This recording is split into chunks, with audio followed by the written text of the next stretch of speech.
guys, my name is Kirsty and welcome back to Upside Down Books. Today we're going to be looking at my favourite books for 2020 so far this year.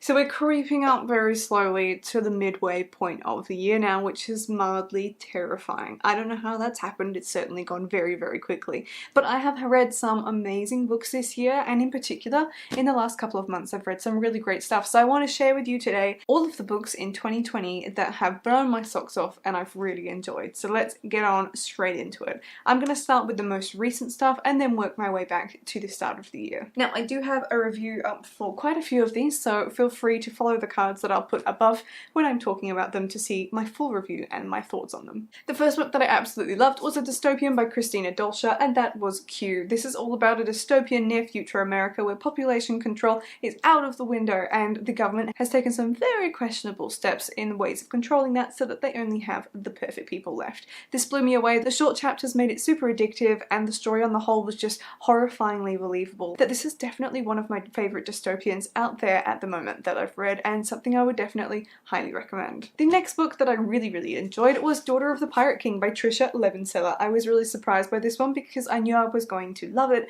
but I loved it just that little bit extra than I was anticipating. I can't wait to pick up the sequel in this duology because I really want to know where things take off, but this has a great female heroine leading the story. We have pirates, we have a treasure hunt, sort of, and we've got sirens. There is just nothing missing from this book that you wanted from it. I absolutely loved this and read this super quickly. One book that has really stuck with me that I've really enjoyed this year was actually non-fiction, and that is Tyra Schuster's By Yourself, The Effing Lilies. Now this is a brilliant self-help and sort of comedic humour memoirs that I would definitely recommend. There are loads of things and bits of advice that I have taken from this book and applied to my own life, and I've actually found it really helpful for being happier more of the time and for also just being more organised. This was really entertaining, and aside from anything, it was just a good laugh, and I can't recommend this one enough. The next book I'm going to talk about is an historical fiction that I had anticipated I was going to like, but I didn't realise just how much, and that is Dear Mrs. Bird by A.J. Pierce. This was a fantastic story set in the Blitz in London in World War II,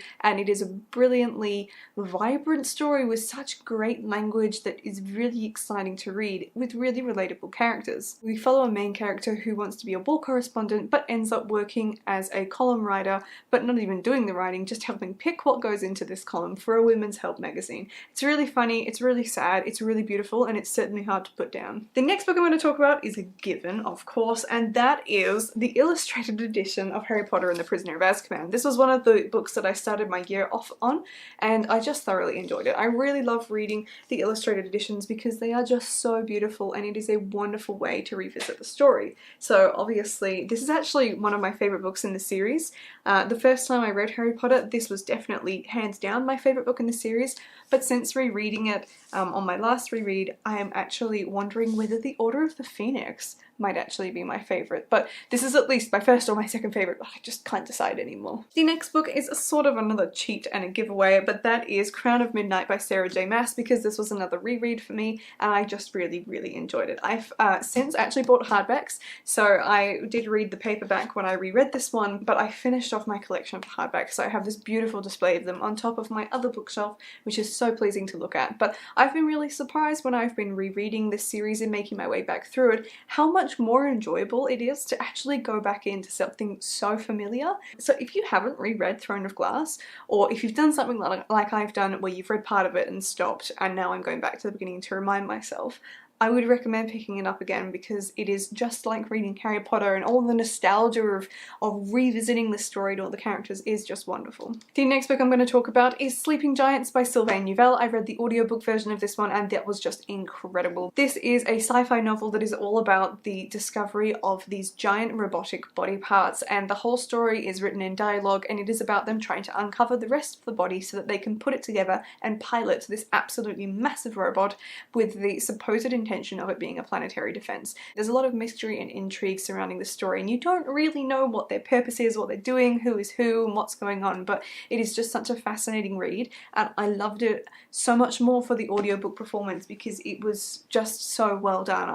This is actually one of my all-time favorites, not just a favorite for 2020, but for all time, because I can't see another audiobook surpassing how well done this one was. The next book I'm going to talk about is another one, is one that I was actually quite surprised familiarised with, and that was Verity by Colleen Hoover. I've always loved Colleen Hoover's books. I was introduced to them in high school by a friend when I read Hopeless, or whatever the first one in that duology is called, and I just can't get over how real and raw her writing is. She always knows how to pack a punch and to make you cry like a baby, and I had anticipated that this would be a tragic romance. And in a way it sort of is, but it's definitely leaning a lot more towards thriller than romance, unlike some of her other books.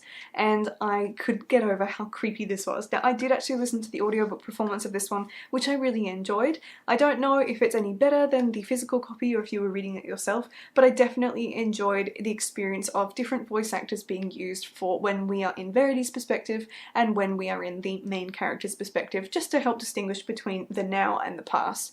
And the whole concept of this book just blew my mind. This was a favourite for all time, not just 2020. This just made that list because I absolutely adored the ending. And I have heard alternate reviews where people have not been pleased by how this wrapped up, but I thought it was great because it really made me question things, so this was a brilliant read. So that brings me to the last book that I want to share with you today for my favourite book so far in 2020, and that is The Puddle Thief by Fiona McIntosh. Now, this is a really big hunky book. I actually did read the audiobook version, but I have a hard copy version as well. It's actually my mum's, and this was brilliant. I couldn't get over how much I love Fiona McIntosh's writing. Now, this is such a big revelation for me because usually I avoid Fiona McIntosh because I consider her to be adult general fiction or historical fiction, and it's not usually my cup of tea. It's sometimes a bit too dry or a bit too romance orientated for my liking. I much prefer the action-packed adventure of fantasy books.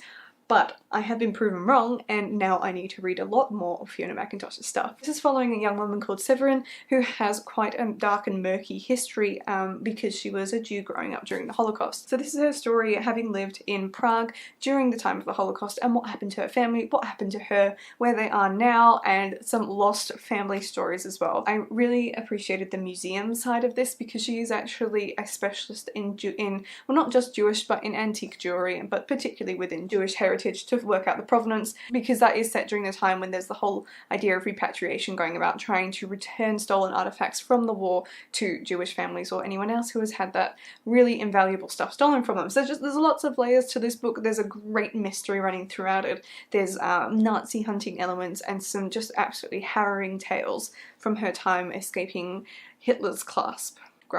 So this was phenomenal, and again, this was an all-time favourite for all of time, not just 2020. I've really enjoyed this. So those are all the books that I have been really enjoying reading this year. I hope that you've read some of these too. If you have, I would love to hear your thoughts down in the comments below, but I have had a brilliant reading year so far, and I'm really looking forward to see what the second half of 2020 will bring me in fiction. So I will see you in my next video. Goodbye.